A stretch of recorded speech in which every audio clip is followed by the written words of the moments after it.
We actually have a really amazing group coming up next. Where's Lisa? Can I get Lisa to stay? Right here. Can I get Lisa to wave her hand, do a little twirl? Because she's just that cool. I mean, I don't know if I have words to explain this woman. She's just pretty awesome, I guess would be the best way to put it. So, without further ado, Lisa, go ahead. Hello, everybody. I have to first say a legal statement. I'm here today as the Executive Director of DoD FedGlobe, an LGBT national nonprofit, which is a 501c3, and we advocate for and educate about all lesbian, gay, bisexual, transgender employees of the Department of Defense. And that includes past, present, military, civil servants, and the aligned corporations, which is an awfully large scope, you can imagine. And so I would like to start this off with a gift for the organizer, Duraggio Peterson, who is an incredible ally. This young man blows me away. He was on active duty, and while on active duty, a close personal friend of his who was also on active duty was a gay man. And this gay man, due to harassment, took his own life. I wish I could say this story was uncommon, but it is not. And it brings up a good point that both the Department of Defense and the VA need to start working on statistics about these types of harassments. Not only are they affecting service members, but they are also affecting the civil servants and the aligned corporations employees that are LGBT. And that's really important. And we have brought with us a gift for Duraggio because he is truly awesome. And it is called Proud to Serve. And it's the portraits of lesbian, gay, bisexual, and transgender veterans by Joanne Santangelo. And we also have brought you one of these buttons. And I have signed the page I am on. I too am a military veteran, and I am proud to serve. And there are some other veterans that are in this book sitting in this room today. And if you could, sign your page for Duraggio. And we would love it if you could proudly display that here in this department at your office. Now, one of the things we want to discuss is there's been a lot of discussion at the Department of Defense and publicly about the fact that after Don't Ask, Don't Tell is repealed, it's not repealed yet, but after it's repealed, there will still be a lot of discrimination, and we agree there will be. There's still a lot of discrimination as far as racism and sexism and other areas. As an example, I am stationed in Southern California, and in Southern California, in one of the largest military bases, the commanding officer of that base, when Barack Obama became president and commander-in-chief, did not change out the picture for 2 years. It showed George W. Bush's picture up there.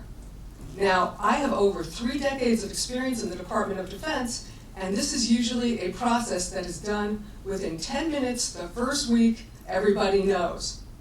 So 2 years later, word got around that this was going on, and those of you that are veterans and have served in the Department of Defense as civilians know that the EEO people come under the commanding officer. So who do the people go to in a situation like this? And they didn't think it was because a Democrat had been elected versus a Republican. They thought that the issue was completely nonpartisan. They took it because it was racial. And so what these folks did was they went to the IG helpline and they called that. So racism still exists. And as all of us know, there was a great deal of reports about sexist situations that have happened in the military. So we can't expect these things not to happen to the LGBT community once repeal is done. But in addition to that, I want you to keep in mind that once repeal is done, as was mentioned previously, our transgender brothers and sisters who normally take on the toughest, most dangerous jobs statistically are not allowed to serve openly. This is wrong. Now, the reason they're not allowed was the same reason that was used prior to Don't Ask, Don't Tell for the lesbian, gay, and bisexual service members. And that was they claimed that all of us were psychologically damaged, and that was a false fact. Recently, there has been medical evidence, and we have also gone to the U.S. Surgeon General, the American Psychiatric Association, and the American Medical Association, because there is proof, medical proof, that being transgender is a physical medical condition and it is not a psychological condition. And the way we got the LGBT portion off of the psychological list was there was a great deal of civil disobedience. We hope we do not have to have our community, but once again, having to do civil disobedience. We would like people that are educated and intelligent to understand this rationally and let the transgender community serve openly. We've also shared this information with the diversity offices in both OPM and the Pentagon, and we work with them closely. And in fact, today's video will be shared with the Defense Equal Opportunity Management Institute. These are the think tank that actually creates the videos for training about equal opportunity throughout the Department of Defense.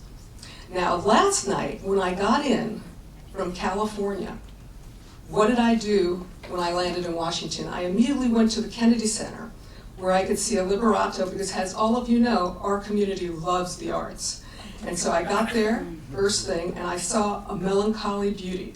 I don't know if any of you know what that story is about, but right before the Holocaust started, what happened was everybody knew what Hitler had intended to do throughout Europe.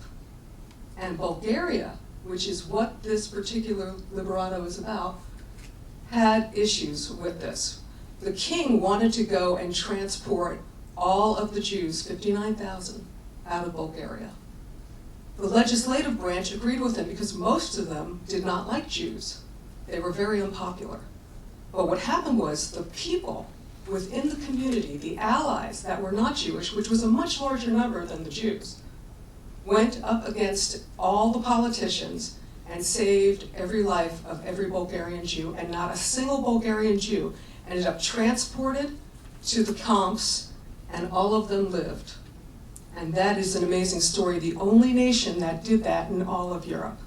And so from that particular liberato, I have saved two particular paragraphs that I want to share with you briefly.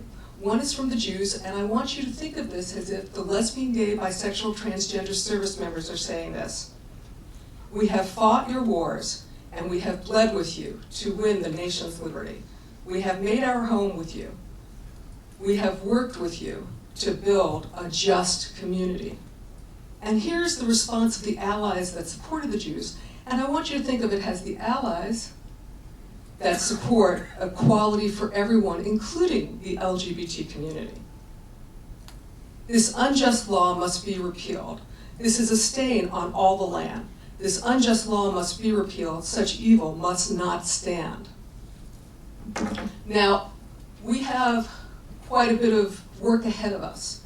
LGBT civil servants and contractors have been allowed to be open about their sexual orientation for a great many years. Most of them are in the closet. In fact, it's very rare for any of the DoD LGBT employees to come out of the closet.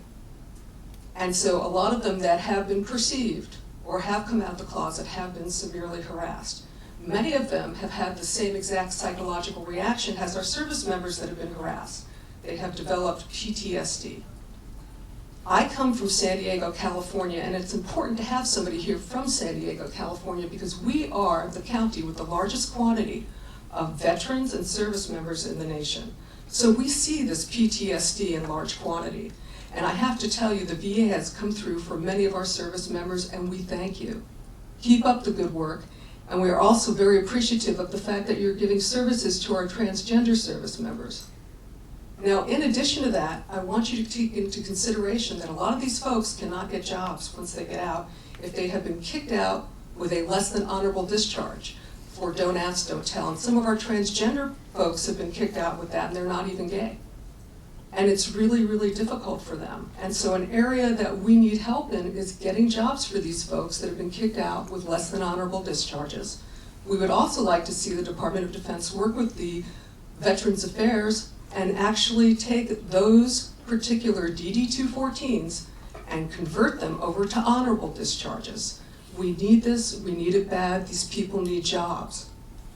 And what I want to tell you is, from what you've heard about Bulgaria and what you know goes on in every nation in the world, there have always been those that have used prejudice as a tool.